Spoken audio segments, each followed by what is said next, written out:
នេះវិធានបទនិយាយទាក់ទងទៅនឹងការប្រើប្រាស់ថ្នាំសាសឬក៏អង់ទីប៊ីយោទិកសម្រាប់ព្យាបាលសត្វមាន់ហ្នឹងវាមានថ្នាំសាសហ្នឹងវាអាចជាអាវុធមុខពីរដែលប្រើត្រូវជួយសង្គ្រោះអាចជួយជីវិតសត្វមាន់ពីជំងឺហើយនឹងការប្រើបំផ្លាញសុខភាពមាន់ដូចគ្នាវាអាចប្រើខុសគោលដៅវាអាចធ្វើឲ្យសុខភាពមាន់ហ្នឹងកាន់តែឈឺហើយប្រើអស់លុយច្រើនយើងការយកច្រឡំថាមាន់ត្រូវតែប្រើថ្នាំសាសឬក៏អង់ទីប៊ីយោទិកឬតាមអាយុឬប្រើដើម្បីបង្ការជំងឺជាកំហុសតែជាបច្ចេកទេសធំមួយចំនួនដែលត្រូវបំផ្លាញទាំងសុខភាពសត្វនិងសេដ្ឋកិច្ចកសិករទៅតាមប្រើសម្សាសមិនមែនជាអាហារប៉ុនទេគឺជាថ្នាំបង្ការព្យាបាលហើយទី1គឺការជប់ប្រើថ្នាំសាសទៅតាមការស្មានឬក៏តាមអាយុមិនមែនជាប្រើដែលអត់មានវិជ្ជាពីការប្រសិទ្ធពេទ្យឬក៏ពេទ្យសត្វទេថ្នាំនឹងវាអាចប៉ះពាល់វាមិនព្យាបាលមាន់មិនជាហើយវាអាចអស់លុយច្រើនទៀតឈប់ផលដោយការស្មានឬតាមអាយុកសិករច្រើនយល់ថាមាន់កូនមាន់ឬមាន់ធំត្រូវតែមានវិភាគចាក់ឬក៏ថ្នាំសាសតាមអាយុណាជាក់លាក់ប៉ុន្តែការយល់ឃើញត្រឹមតែគ្មានតម្រូវការតាមអាយុមាន់មិនត្រូវការថ្នាំសាសគ្រាន់តែដោយសារដល់អាយុប៉ុណ្ណោះទេហើយមិនមែនសម្រាប់បង្ការថ្នាំសាសមិនមែនសម្រាប់បង្ការប្រើប្រចាំឬប្រើដើម្បីការពារជំងឺទុកជាមុនឡើយហើយគោលការណ៍គ្រឹះវាគឺបើសិនគ្មានរោគសញ្ញាគឺមិនត្រូវប្រើថ្នាំសាសឡើយឬក៏ថ្នាំអង់ទីប៊ីយោទិកសម្រាប់ព្យាបាលត្រូវធ្វើរោគឆាយឲ្យបានច្បាស់លាស់មុននឹងការសម្រាប់ព្យាបាលដូចជាដាសាយវារៈបញ្ហារាអីជាដើមគឺចំណុចទី2គឺពេលណាដែលត្រូវចាំបាច់ប្រើថ្នាំសាសវាថាសំណួរអញ្ចឹងហើយថ្នាំសាសហ្នឹងត្រូវប្រើប្រាស់តែក្នុងករណីឆ្លងមេរោគបាក់តេរី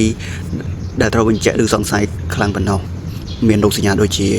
បញ្ហាមាន់រាក់ខ្លាំងរាក់សរាក់ខៀវរាក់ទឹកជាដើមហើយបញ្ហាផ្លូវដង្ហើមការហើមមុខវាដកដង្ហើមពិបាកដង្ហើមផ្ដាសាយបញ្ហាហើមសន្លាក់ឈឺជើងដើរមិនរួចមានការងាប់ក្នុងទ្រុងភ្លាមនៅក្នុងច្រើនដោយរោគមូលហេតុមិនឃើញអញ្ចឹងយើងអាចប្រើប្រាស់ដោយប្រើមានមុខងារផ្សេងនេះថ្នាំហ្នឹងទី3ការផលប៉ះពាល់ឬក៏ផលវិបាកនៃការប្រើថ្នាំសាសខុសបច្ចេកទេសវាបណ្ដាលឲ្យមានផលប៉ះពាល់ដូចជាបង្កើនភាពស៊ាំថ្នាំមេរោគនិងស៊ាំទៅនឹងថ្នាំធ្វើឲ្យការព្យាបាលលែងមានប្រសិទ្ធភាពបន្សល់ទុកសារធាតុពុលនៅក្នុងសាច់ធ្វើឲ្យយើងបរិភោគទៅប៉ះពាល់ដល់សុខភាពធ្វើឲ្យមាន់ចុះខ្សោយប្រើប្រាស់ច្រើនពេកប្រព័ន្ធការពាររបស់មាន់ប្រើរយៈពេលវែងបំផាំងបញ្ហាប្រតិកម្មជាញឹកញាប់គឺបញ្ហាមិនមែនមកពីជំងឺតែវាគ្រប់គ្រងអនាម័យមិនបានល្អក្នុងភាពតានតឹងហើយចំណុចទី4គឺការគ្រប់គ្រងល្អនិងប្រសើរជាងថ្នាំសង្កូវដើម្បីការប្រើប្រាស់ថ្នាំសាសហ្នឹងគឺកាត់បន្ថយប្រើប្រាស់កសិករគួរអនុវត្តវិធីសាស្ត្រឆ្លាតវៃគឺដោយសារចំនួនឲ្យស្អាតនិងស្ងួតជានិច្ចកន្លែងប្រធានចំសត្វហ្នឹងមិនថាមាន់គោសត្វដទៃទៀតទេហើយផ្ដល់ទឹកស្អាតនិងចំណីដែលមានគុណភាពល្អរក្សាសីតុណ្ហភាពបានត្រឹមត្រូវសម្រាប់កូនមាន់វាត្រូវការសីតុណ្ហភាពវា 31.5 ឡា